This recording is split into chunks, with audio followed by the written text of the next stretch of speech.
Assalamualaikum warahmatullahi wabarakatuh. Perkenalkan, nama saya dan Hufaidah Rosi dari kelas 12 IPA 1, nomor absen 11. Pada kesempatan kali ini saya akan menceritakan mengenai cerpen yang saya buat sendiri yang berjudul Reti Salya. Nah, Reti Salya sendiri itu apa? Reti Salya itu artinya adalah luka dalam hati. Dan cerpen ini terdiri dari 5 halaman. Dan berikut ini adalah teksnya.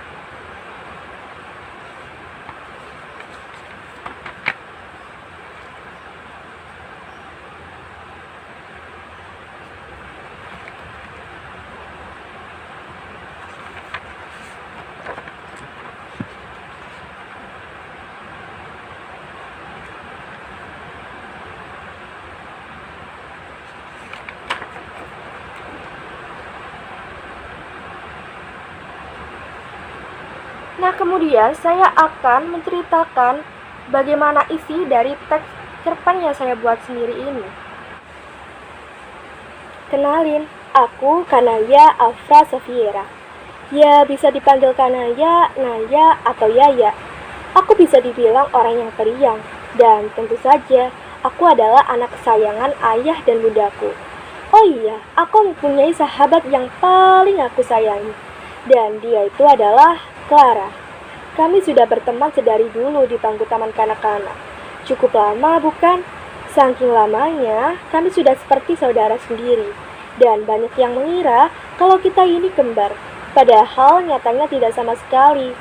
Kami berdua sama-sama baru masuk SMA. Dan aku berharap masa SMA aku akan indah seperti di Wattpad ataupun film. Hari demi hari telah aku lewati menjadi seorang siswi kelas 10 di salah satu SMA di Bandung. Sampai suatu ketika, saat masuk semester baru atau di semester 2 ini, kelasku kedatangan siswa baru. Anak-anak, ini teman kalian yang baru, namanya Arka. Dia pindahan dari Jakarta. Arka, silakan perkenalkan diri kamu pada teman-teman. Ucap Bu Ani selaku wali kelasku. Halo semua, kenalin, nama gue Arka. Gue harap kita bisa berteman dengan baik. Ucapnya dengan ekspresi acuh tak acuh yang membuatku kesal. Oke Arka, sekarang kamu bisa duduk di... Nah, kamu bisa duduk di sana, kata Bu Ani sambil menunjuk bangku yang dimaksud. Yang mana bangku tersebut berada tepat di belakangku. Arka pun berjalan menuju bangku tersebut, dan ia pun duduk dengan sedikit membanting tasnya. Aku pun semakin kesal padanya. First impression yang buruk, ucapku dalam hati sambil menatapnya sinis. Kemudian Bu Ani meninggalkan kelas, dan terdengar beberapa percakapan dari temanku yang menyatakan kalau Arka itu tampan. Padahal menurutku, dia tidak tampan sama sekali.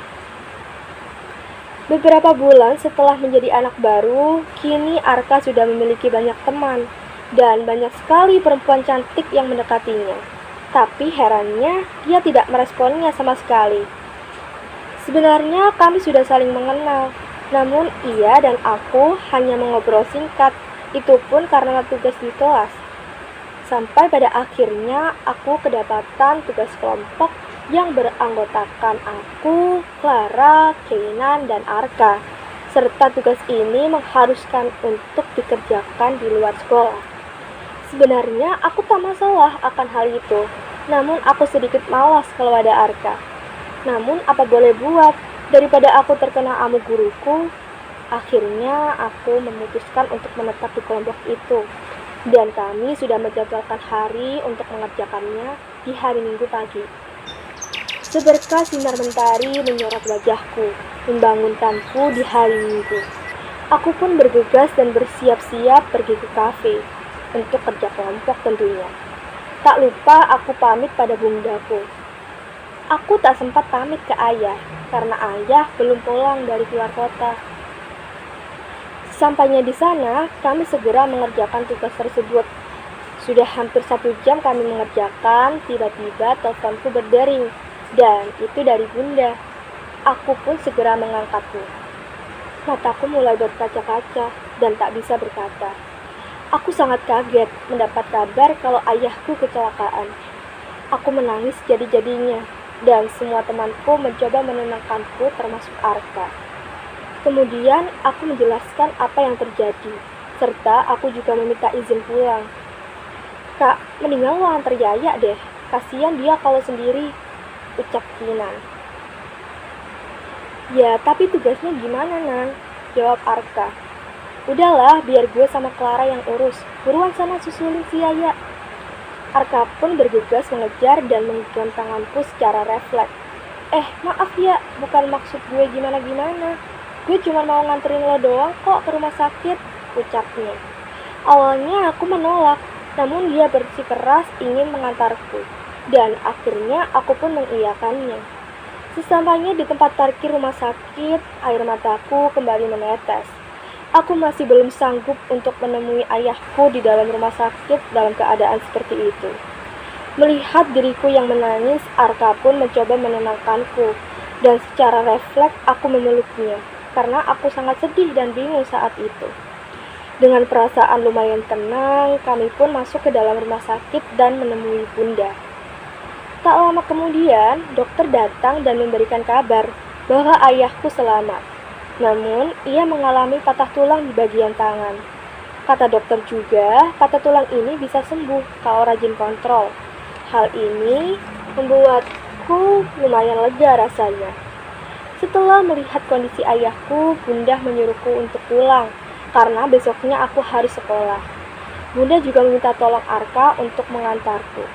Dengan berat hati, aku pun mengiyakan apa kata Bunda. Langkah demi langkah telah kulewati. Tiba-tiba Arka menyeletuk. "Ya, lo gak lapar apa? Muka lo lemes banget loh. Dan ini udah malam juga." "Enggak kok kak, gue gak lapar," balasku. Kali ini perutku tidak bisa diajak kompromi. Ia berbunyi saat obrolan tersebut berhenti. Aku sangat malu saat itu. "Tuh kan, gue bilang juga apa, lapar kan lo? Ya udah, yuk cari makan dulu," kata Arka sambil tertawa kecil. "Hehehe, iya deh, gue ngikut aja," jawabku dengan tertawa malu. Kami pun makan dengan menu nasi goreng pada malam itu. Kini aku mengerti bahwa di balik sifat dingin dan cueknya Arka, ternyata dia sangat humoris dan peduli.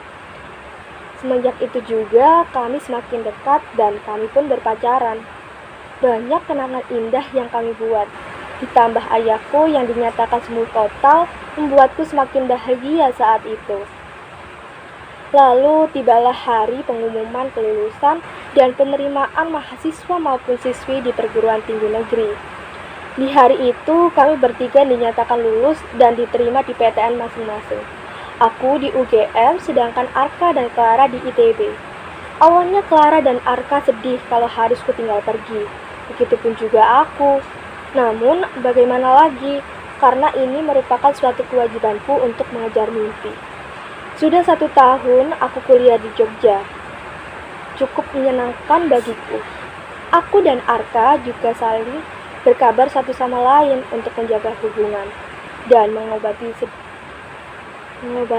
sedikit rasa rindu tentunya. Namun, beberapa bulan terakhir Arka berubah.